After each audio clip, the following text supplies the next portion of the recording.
back to my channel. Today I have Sunny Dahe here. Hi. And we are gonna do a Q&A related to broadcasting and working in Korea. So I was actually gonna do this by myself, but I thought it would be great to have another perspective and another experience share. Because you did TV at SBS, and I did radio at a couple stations here and there. Before we get started though, I did film a frequently asked questions about like YouTube and how we make money and things like that, so I'll link that video up there. But today we're just gonna focus on broadcasting and working in Korea. Have you done any work besides YouTube and broadcasting before? Yes. I worked in a law firm before, 2 law firms before I graduated, and then I also work. I work in a coffee shop. I was a barista. Oh yeah. Oh, she asked if like barista. Yes, I was a barista. My first job was I worked at Kumon. That's like a tutoring thing. Oh, what? So I taught students from like kindergarten all the way to like high school math and English. And then after high school I got a job at like my school's business school, so I was doing administrative work, and then later I went into event planning, and after that I was teaching English in Korea, and then I was working radio. I was a writer and a DJ, and then now I'm doing YouTube, and I'm also back to doing radio together. Wow. That's a lot of journey right there. No, I did a lot of jobs because I always wanted to like make my own money, so that's why I just kept myself busy. What are the benefits of being associated with a network for YouTube? Kind of like Diet TV. We're both Diet TV. Yeah. Benefits? I think it's more like a collab, I guess. Like a collaboration, connection with like celebrities, and I guess the perks of being on Diet TV is their reward zone. I was just thinking that too. And I guess more like going to an event. Right, and I think Diet TV is one of the biggest because it is under CJENM, and so they are very well connected. So they are quite professional when it comes to finding good opportunities and good sponsorships. Again, like you are the person who makes the decision of like whether you want to do this collaboration or a sponsorship or not. But they do try their best to give these opportunities to their creators. But I guess that's a benefit of being part of a management. And they answer some of your emails for you. No, because sometimes when companies ask, oh, what's your rate? And we're not really allowed to discuss that on our own. So Diet TV handles that for us. Okay, next question. If you were not to make enough money through YouTube, would you quit? No. So that's the thing. I was never a full-time YouTuber to start with, and you were probably the same too, right? Yeah, it was actually a hobby, and then it turned into a full-time job. So yeah, I don't think I would quit, and I'm not a quitter to begin with, so I don't really like doing things like half-half. So even if the pay is not good, I will still do it because you're passionate about it. Right. And I'm sure like if you aren't making enough money on YouTube, there's always like another job you can do on the side. Right. That's what I did when I first came here. I don't think I made enough money for like to support myself for a living when I first came here like two years ago. So I did like a lot of part-time job too. You started YouTube as a hobby. I started to practice talking in front of the camera because that's when I started radio, and I wanted to be more comfortable with doing like free talking on air. That's why I just wanted to practice at home, so that's why I started YouTube. And then I met people like Eddie and then you, and then they like really helped me like film videos, and they like encouraged me to take it a little more seriously. And then slowly but surely, I think after 1 year, like I started doing it full-time. So it's really how much effort you put into it. And so if you truly want this, then I know for a fact that you'll get there. Which jobs are the best for non-Koreans in Korea? I guess teaching. You can always start with teaching. Oh. And then after that, you can always find yourself on what you want to do. Right. Yeah, that's how like most of my foreigner friends. Like that's how I started. Yeah. I came as a teacher first. Yeah. But also, I meet a lot of non-Koreans in Korea, and yes, one of the common jobs that they have is teaching English. But also, there are people who come with their companies. So if you're working at like a consulting firm or like a law firm, whatever it is, they might have offices based in Korea, so they usually send their employees out here, and so those are like also non-Koreans working in Korea, and so it really depends on like what your job is and what you want to do. Does Korea have many opportunities or work for media students? Do they only accept Koreans that work in the broadcasting or TV field? That's not true. Like that's not like, you know, what they do here. They don't discriminate like if you're foreigners or not. It depending on the show and depending on the theme of the show and the topic of what the producer wants. So if let's say we're talking about like living in Korea for foreigners, they're definitely gonna bring up foreigners. But if they're gonna talk about like you know, like marriage life in Korea, or let's say political stuff in Korea, they will bring in like Koreans. For sure. Right, for sure. It really depends on what the show is and what they want to share. Yeah. The question of, does Korea have many opportunities for media students? I was a media student when I was studying abroad at Yonsei, and Yonsei had like this opportunity where you can intern, and I took a look at the list and I was really interested in all of the media related ones. So there was like an opportunity to work at SBS, Arirang, KBS, and there were a lot. And then so that's really how I got in, like that's how I got my foot in the door of broadcasting.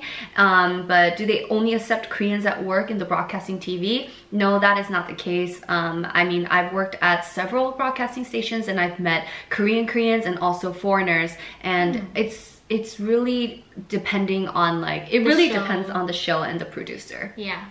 How hard is it to get a job in TV broadcast or radio for non-Koreans? It depends if you know a person. Like it's basically who you know in the industry. And if you, let's say if they're really desperate and looking for like, oh, we need like a foreigner MC to help us out with this kind of program. It depends on who you know, so that you can actually get the job right away and just go for the audition right away. But if you don't know, I guess it gets a little bit harder, because if you don't have the connection, that's gonna take longer than other people who actually have connection to get there. So it's like there's a connection factor too. Yeah, for sure.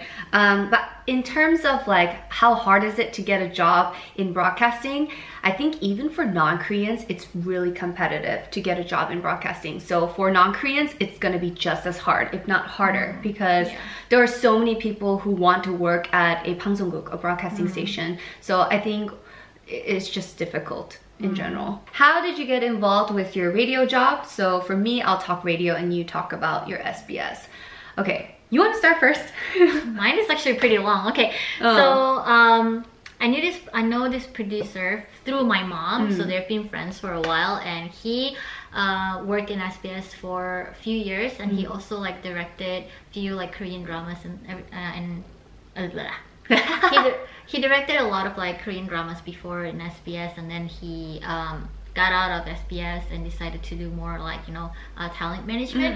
And he asked my mom if I was free for meeting with SBS, and actually I didn't know that was an audition. I had no idea that was an audition. So I thought we're gonna go to a coffee shop. So dude, I dressed down, like I wore hoodies, I wore like sweatpants. No, I actually wore leggings and I had no makeup on. I literally thought that we're gonna meet up with like the representative from SBS. I had no idea he was gonna take me to SBS on the 19th floor. That's like the top floor for the higher ups. Oh, really? I had no idea they're gonna sit me down like and just do auditions. So yeah, I met up with a couple of the higher ups there, and they were like, okay, so can you speak Korean? And I was like, yes, a little bit. And then, can you speak Indonesian? I was like, yeah. I was born in, I'm practically almost born in Indonesia. So I spoke a little bit in Indonesian and English, and I thought they're gonna call me up like the next day or like next week and let me know. But they're like, okay, you're gonna work next week on Monday. And I was like, oh snap, okay. So it does really help if you know a connection. Yeah, and if you can speak, and if you can speak like other languages, that will be a plus. Yeah, right, for sure. Okay, mine's a long story too. So like I mentioned before, I worked at Arirang. So Yeonse was basically like my connection. Does that make sense? But when I was in Korea, I was teaching, and then I got the TBS job because there was a posting on Craigslist. Oh, what? Yeah, no, for sure. Like, I'm not even kidding. And then my friend was working at TBS too, so she was like, oh yeah, that's a real thing, you should check it out. And then so I applied, did the audition, and then I got it. So that's how I got my job at TBS. Wow. Of course, like, yeah, I did have a friend working there, but it wasn't like her giving me the job. Yeah, so right, I did have to go through my own audition like process, just like any other applicants did. Yeah. So, but once I got into TBS, that's when like a lot of other opportunities started coming in. So I would meet other DJs, other writers, other producers, and they were like, hey, we need someone at Arirang. So that's how I started Arirang. And then when I was at Arirang, I met somebody else, and then he introduced me to KBS. So that's how I started working at KBS. And so I think once you're in, like, so many opportunities will just like start coming, and again, it will come if you do a good job. And and attitude also really matters when you're working. So let's say if you're working with one team in SBS for broadcasting, and then if they all happen to like you, and if they're working for other programs, they're definitely gonna recommend you. And that's how I actually got different programs. Yeah, I remember. I got the Korean one. I couldn't really speak really good Korean, to be honest, and I actually got that show as like a sub MC for like a corner. And actually, I was really overwhelmed because I can't speak Korean that well. No, she is good though. But yeah, I think having a good relationship with people that you're working with also really helps in making you getting like other opportunities. Right. Is there any websites to find jobs in Korea? So in Korea, I think they use Albamon. Yes. Yeah. But you can also find jobs on Craigslist, but be careful because there are some scams there. Indeed.com also, and LinkedIn. Those are the 3 websites that I used when I was looking for jobs in Korea.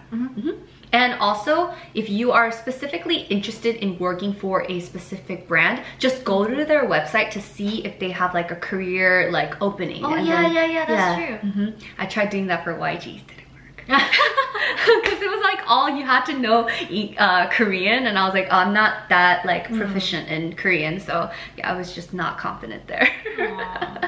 But that's a tip. Oh, that's it. Oh, we're done. All right, I hope this answered some of your guys' questions. Please subscribe to Sunny. She has 2 channels, her main one, and we just filmed a makeup tutorial in Indonesian. She spoke in Indonesian. I did. So that was quite a struggle, but it was fun to do. So I'll make sure to link that Get Ready With Me in the description box, and I will see you guys in the next one. Have a Joan day. Bye! 있을 시계는 쳐다도 안 봐. 시초 적은 아직 안 했어도 네 시간을 맞춰줄게. Yeah, be Picasso. Paint your way with plenty colors, so you know I got you.